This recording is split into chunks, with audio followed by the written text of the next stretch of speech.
Assalamualaikum warahmatullahi wabarakatuh. Selamat sore untuk Pak Handri Nuprison. Di sini saya mendapat tugas UTS untuk mereview salah satu artikel ilmiah dengan akreditasi SINTA. Dan di sini saya mendapatkan artikel berjudul Implementasi Algoritma Constraint Satisfaction Problems dan Backtracking pada penjadwalan kegiatan belajar mengajar. Dan di sini penulisnya adalah Agina Zaidah. Nah, di sini isi dari abstrak dan komponen yang ada di dalamnya, yaitu pada bagian latar belakang, penulis menjelaskan permasalahan yang terjadi di SMP Negeri 27 di Medan,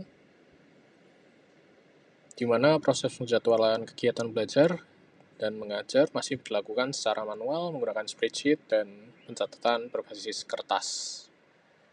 Nah, kemudian proses tersebut terkadang memerlukan waktu sekitar 1 hingga 2 minggu dan sering menimbulkan kesalahan serta sulit diperbarui jika ada perubahan mendadak. Dan di bagian tujuan menjelaskan bahwa penelitian ini bertujuan untuk mengembangkan sistem informasi penjadwalan berbasis web dengan menerapkan algoritma Constraint Satisfaction Problem atau singkatannya CSP yang dikombinasikan dengan algoritma backtracking berbasis depth first search dengan tujuan untuk mengotomatisasi proses penjadwalan secara efisien dan akurat. Kemudian metodologi yang digunakan dalam penelitian tersebut adalah melalui pendekatan kualitatif dengan teknik pengumpulan data melalui observasi, wawancara, dan studi pustaka.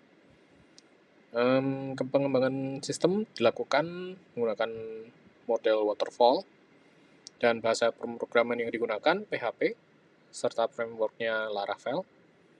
Dan kemudian di sisi backend menggunakan React JavaScript untuk frontend dan database menggunakan MySQL sebagai penyimpanannya. Dan pada bagian hasil, penulis menyebutkan bahwa sistem yang dikembangkan mampu menghasilkan jadwal otomatis tanpa adanya benturan, kemudian meningkatkan efisiensi, dan juga dapat mempermudah akses informasi secara real-time melalui platform website yang dapat diakses oleh pihak sekolah, siswa maupun guru dan publik.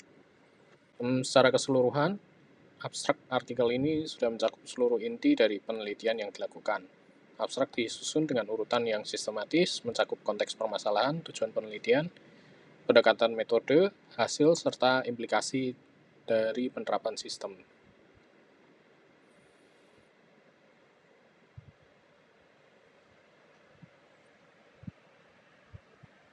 Kemudian yang kedua, di sini diminta untuk menjelaskan isi dari latar belakang dan seperti permasalahan yang diangkat, urgensi penelitian, tinjauan pustaka, dan pada bagian latar belakang yang pada artikel yang berjudul Implementasi Algoritma Constraint Satisfaction Problems dan Backtracking pada penjadwalan kelas atau kegiatan belajar mengajar, karya dari Agina Zaidah ini berisi beberapa komponen penting yang menjelaskan konteks, urgensi, serta arah penelitian secara sistematis. Komponen pertama yang dapat diidentifikasi adalah masalah yang diangkat, yaitu penulis mengemukakan bahwa di SMP Negeri 27 di Medan, proses kegiatan belajar mengajarnya dan proses penjadwalannya masih menggunakan manual, yaitu menggunakan spreadsheet atau pencatatan berbasis kertas. Yang kemudian komponen kedua adalah urgensi penelitian, Dijelaskan melalui penekanan pada pentingnya digitalisasi dalam dunia pendidikan. Penulis menegaskan bahwa teknologi telah membawa perubahan signifikan tata kelola pendidikan, terutama dalam upaya meningkatkan efisiensi, akurasi, dan fleksibilitas sistem administrasi sekolah. Kemudian yang ketiga, tinjauan pustaka atau kajian penelitian terdahulu. Penulis menyebutkan beberapa penelitian yang relevan, seperti studi yang berjudul Perancangan Sistem Informasi Penjadwalan Sekolah Berbasis Web, SDN 53, Sawerigading, Kota Palopo, yang mengusulkan sistem otomatisasi penjadwalan, namun masih memiliki keterbatasan karena belum sepenuhnya otomatis.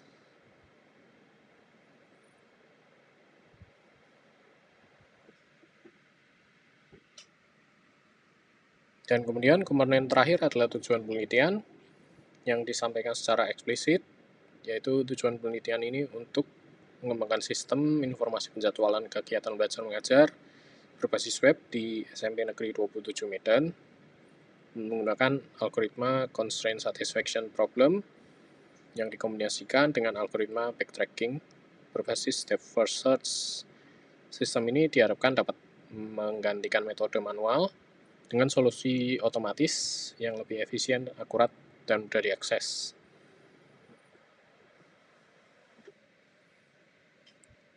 Kemudian latar belakang ini membantu pembaca memahami pentingnya penelitian, yaitu karena pada latar belakang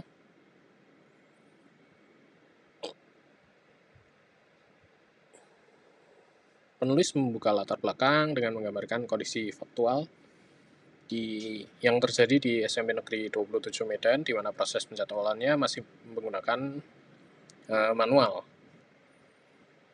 Di sini masih menggunakan manual pada pendahuluan.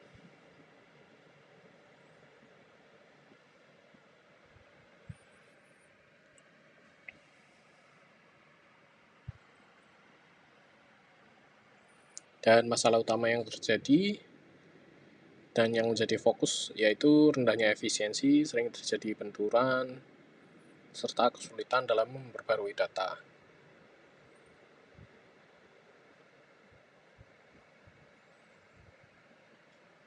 Di sini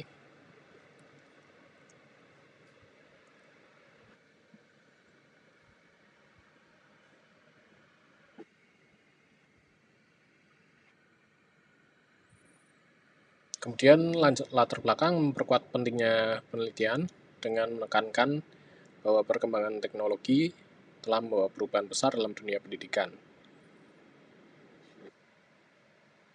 Sehingga penulis ingin adanya transformasi pendidikan untuk menuju era digital.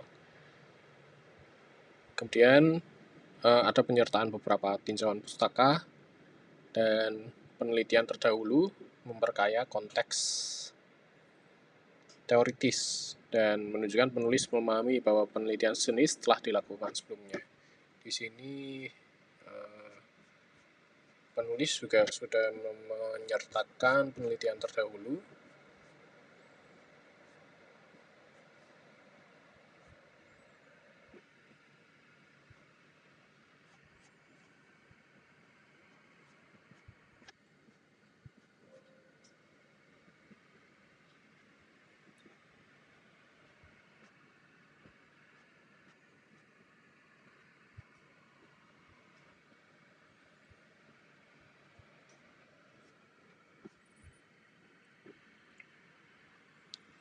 Kemudian langkah-langkah yang dilakukan dalam metodologi seperti desain penelitian, alat yang digunakan, teknik pengumpulan data, metode analisis, yaitu pada bagian metodologi.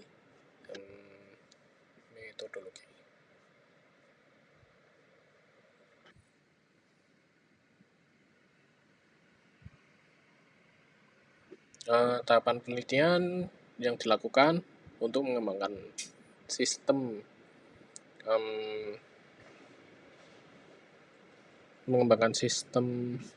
mana tadi ya?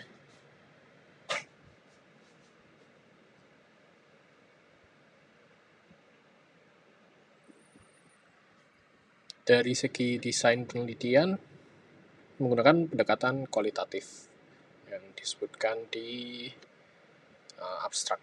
Jadi metode penelitiannya kualitatif, menggunakan observasi, wawancara, dan studi literatur.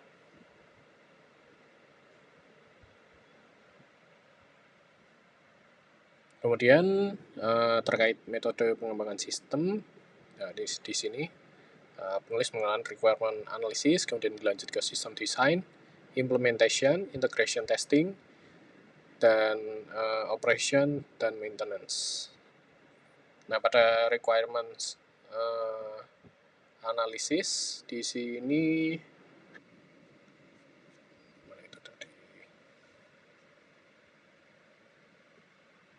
di sini requirement analysis yaitu di sini kendala penjadwalan manual di SMP Negeri 27 Medan.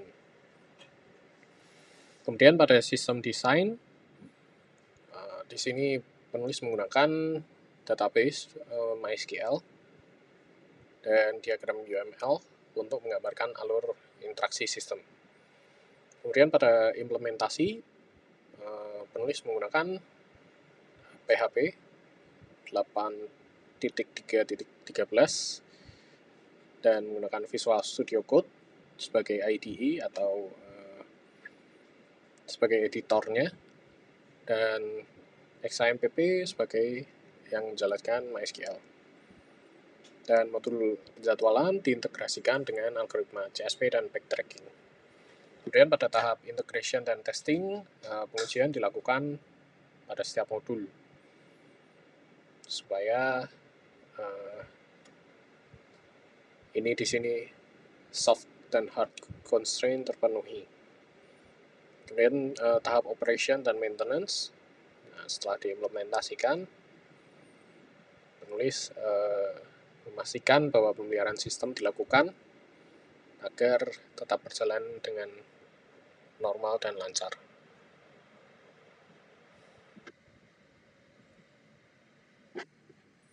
Dan metodologi yang digunakan di sini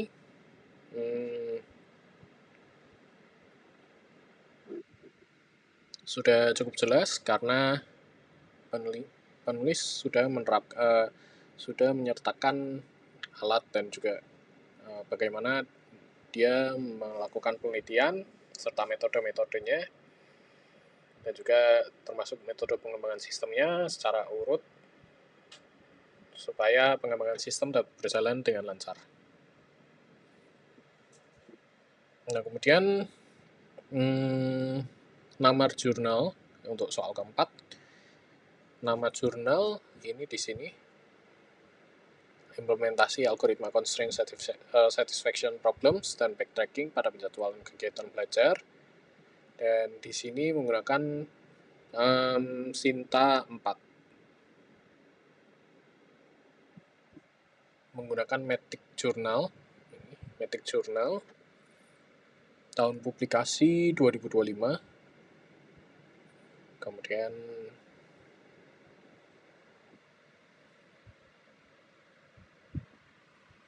nomor volumenya nomor 9, nomor 1, dan ini DOI-nya. Kemudian untuk soal B, ketika saya mencari di Google atau di situs pencarian tentang mengenai Matic Journal ini, mencantumkan biaya publikasi, dan penulis diwajibkan membayar kurang Rp500.000 sebagai biaya administrasi publikasi setelah manuskrip diterima. Nah, kemudian untuk minimal skor plagiasi di Matic Journal ini tidak secara langsung untuk menuliskan bahwa harus berapa persen skornya, karena di sini dia hanya merequirement untuk submission has not been previously published, atau submission yang di input itu belum pernah dipublish, baik di jurnal ataupun di tempat lainnya. Kemudian submission file itu berupa Microsoft Word, OpenOffice atau RTF dokumen. Ya, ini formatnya. Dan kemudian untuk URL yang sebagai reference itu juga harus disediakan. Jadi di sini dari Matic Journal tidak menyantumkan berapa persen skor plagiasi yang minimal. Nah, kemudian style citasi yang digunakan yaitu Matic Journal menggunakan gaya citasi IEEE, di mana penulisan referensinya ini menggunakan penomoran mengikuti struktur dari IEEE. Kemudian DOI-nya juga. Nah, kemudian soal nomor 5 untuk membandingkan. Nah, di sini artikel yang dibuat oleh penulis ini berjudul implementasi algoritma constraint satisfaction problem ini memiliki struktur isi yang lebih lengkap dari jurnal yang atau artikel yang sedang saya tulis, karena di sini penulis sudah membuat runut metodologi penelitian, sedangkan artikel yang saya tulis masih berupa metode sederhana. Jadi saya harus mengembangkan lebih lanjut supaya dapat mencapai minimal hasil yang kurang lebih sama dengan artikel yang sudah ditulis ini.